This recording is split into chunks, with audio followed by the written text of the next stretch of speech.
Before the Bar Opens is proudly sponsored by Alexander Knight & Co, the accountants for entrepreneurs. If you're a company director, then you'll need specialist tax advice for you and your business. Email hello@alexanderknightaccountants.co.uk to book a consultation now. Hi, this is Emma. In Season 2 of Before the Bar Opens, I spoke to a bunch of people about how they make, use and love music. Here's a montage we put together of some of the things they told me. It's just lovely. Have a listen. I personally try to make music on very different levels, the orchestra, the vegetables with vegetables is one idea. I personally, in my solo works and my works with my trio, for instance, I use DNA sonifications, so where I use DNA sequences. So very different. I love to play the guitar and the bass, the classical guitar as well as the electric guitar. So I try to make music on as much levels as possible. I make music happen mainly by helping organisers for their events using Festival Pro as a software. I make sure that they're all organised, logistics are in place, and it's as stress-less as possible before the event so that they can concentrate on the things that really matter. Writing it on my own, literally being sat at the keyboard for hours and hours, creating it with other people, like making it up with other people or playing it with other people. I'll make music initially by my finger-thumb paw technique behind a keyboard and put these ideas in and then start to fettle it. In my life, I make music usually with a lot of anxiety. Most of the time, I just hope beyond hope that something is going to come out before the deadline. So I put off opening and starting with the blank page because it's just like, oh God, what if nothing comes out? What if this is the end? What if this is it? I make music in an improvised way. I'll get something in my mind or I'll be in a certain place and it's improvised. I like opening myself up and something else kind of taking over me. And that way you never really know what's going to happen, and it's often spontaneous and often draws upon nature and the elements. My main recording electric guitar, bizarrely these days, is a Harley Benton Telecaster because I've got all those Line 6 guitars which can sound like anything. And I was using one of those as my main recording guitar until I realised that about 9 times out of 10 I had it on the Telecaster setting.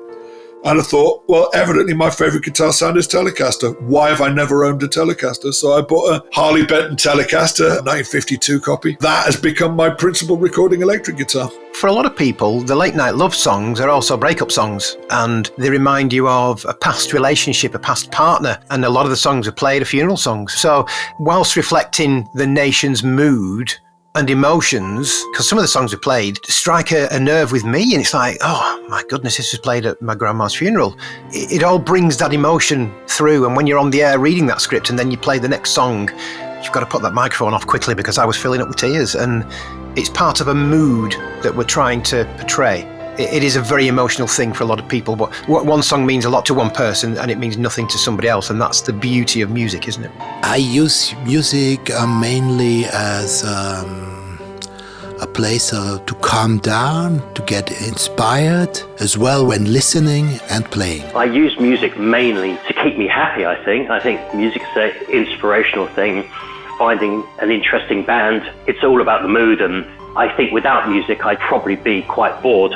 I absolutely love it in every aspect. As a way to bring people together, especially people that wouldn't normally come together, that's like my favourite thing about how you can use it. And as part of that, as a way to give people confidence and enable people to do things and see things and think things or experience things that they never would otherwise. It can totally change how you see the world. I will use music to sit and relax and just have it there and listen to it and try not to dissect it. So that's how I listen to music, is trying not to be as critical as I would be when I'm doing it for my job. I use music in all facets of my life, be it from trying to relax to trying to say something that's relevant. Just putting a record on, just to have in the background, listening to tapes in the car. Playing music itself is a kind of act of deep transcendence and meditation and healing. Music for me is sort of an essential component in my life. I use music as therapy and income. I use it to stay sane and make money. That's the money-making aspect of it for the singers and the songwriters, but we want to reflect the mood and the emotions and the image of the Rossendale Valley by playing the music that people want. We know we're playing it right because they keep ringing in and saying, can we play it? And we do, and that's what we're here for, community radio station. Always looking for something new, always looking for something exciting. Probably that's driven by the job as well, because I need to find the next piece of music before somebody else does. You know, it's great to be the first person who fires a show using a certain piece of music. And that's interesting, you know, when you go to enough fireworks shows, you actually pick up really nice bits of music that aren't on your radar, but they are on the radar of another show producer, and you go, oh God, yeah, this is nice. What is it? And it's an obscure track by somebody on the back end of an album somewhere. But I've always got something playing, yeah, it's just part and parcel. I think music is something that bonds many people together. It's underestimated in how much it does that, because out and about, when you go to pubs, bars, restaurants, and you're listening to music, you'll see that the music will bond people. But festivals, you can see there's all of these people coming together for the music and making connections. And that's one thing that's absolutely amazing about music.